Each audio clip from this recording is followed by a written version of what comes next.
Assalamualaikum warahmatullahi wabarakatuh. Perkenalkan, nama saya Mutiara Alika, NPM saya 2003 10 10 159.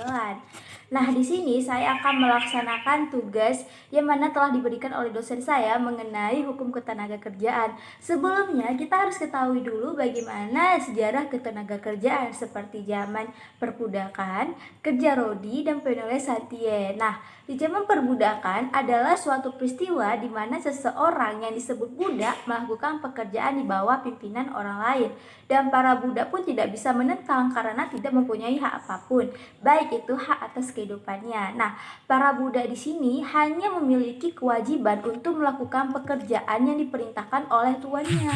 Nah, yang kedua itu kerja rodi. Nah, yang dimaksud dengan kerja rodi di sini itu lebih kejam dari perbudakan, teman-teman. Mengingat dalam kerja rodi mereka tidak diberi makan dan pemondokan. Nah, pada zaman penjajahan Jepang, kondisi kerja paksa pun semakin parah dan rakyat disuruh kerja paksa atau yang kita ketahui itu romusa ya teman-teman, untuk membangun jalan, jembatan, bandar udara, dan kepentingan pemerintah penduduk lain tanpa diupah. Nah, mereka juga diberi sanksi fisik yang keras, teman-teman.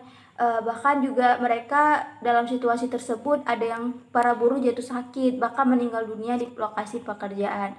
Nah, yang terakhir itu ponela santie atau sanksi hukum. Nah, di sini adalah suatu peraturan yang memuat ancaman hukuman terhadap para buruh atau disebut kuli yang tidak menepati kontrak kerja yang telah mereka ikuti. Nah, penulisan Santia ini merupakan usaha dari pemerintahan kolonial Belanda untuk melindungi kaum modal asing agar para buruh tidak melarikan diri.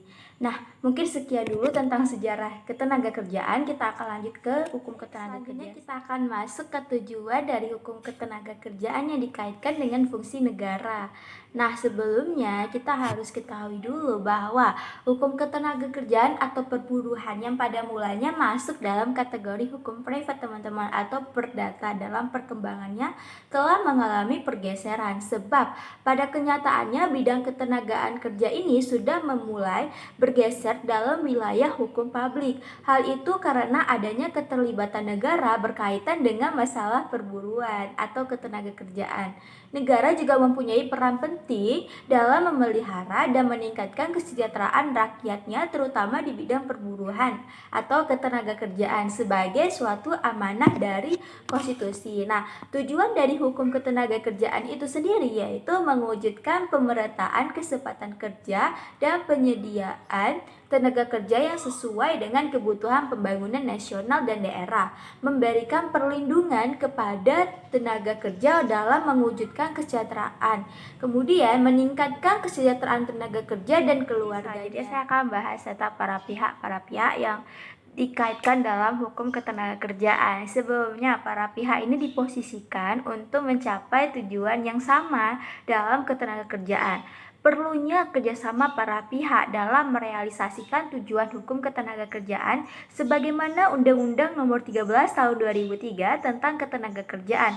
Masing-masing pihak juga memiliki karakteristik dan kemampuan dalam mewujudkan tujuan dari hukum ketenagakerjaan berdasarkan kewenangan dan peranannya.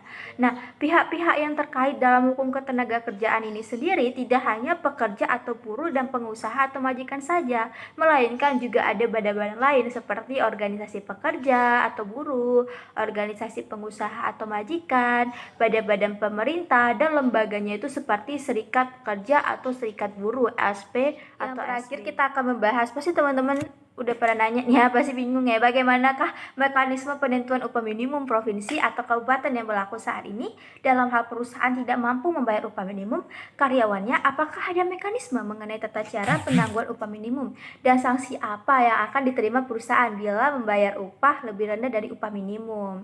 Nah, baik, setiap tahun itu pemerintah pusat memberikan arahan dan kebijakan kepada pemerintah daerah, itu provinsi, kabupaten, atau kota, dalam menetapkan aturan mengenai kebijakan upah minimum. Nah, secara filosofis, kebijakan upah minimum ini dibuat untuk memastikan bahwa pekerja yang berstatus lajang dan masa kerja kurang dari 1 tahun memiliki kehidupan yang layak dengan memperhatikan kondisi perusahaan.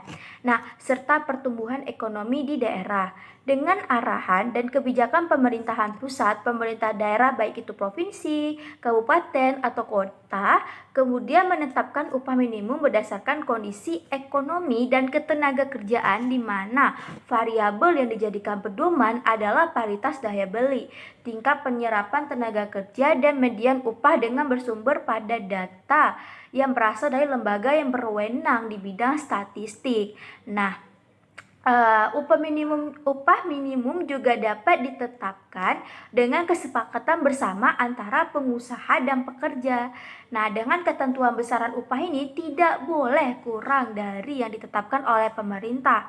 Setiap perjanjian yang menetapkan upah lebih rendah dari yang ditentukan oleh pemerintah itu dianggap batal demi hukum, teman-teman. Nah, untuk pengusaha yang tidak mampu membayar upah minimum dapat diizinkan untuk menunda pembayaran upah minimum tersebut setelah mereka mengajukan permintaan tertulis kepada pemerintah provinsi. Nah, pemerintah tersebut harus berdasarkan kesepakatan tertulis antara pengusaha dan pekerja atau serikat pekerja yang mewakili paling sedikit 50% dari pekerjaan. Nah, di dalam hal pelanggaran dari pihak pengusaha, seorang pekerja dapat mengajukan pengaduan ke pengawas ketenagakerjaan.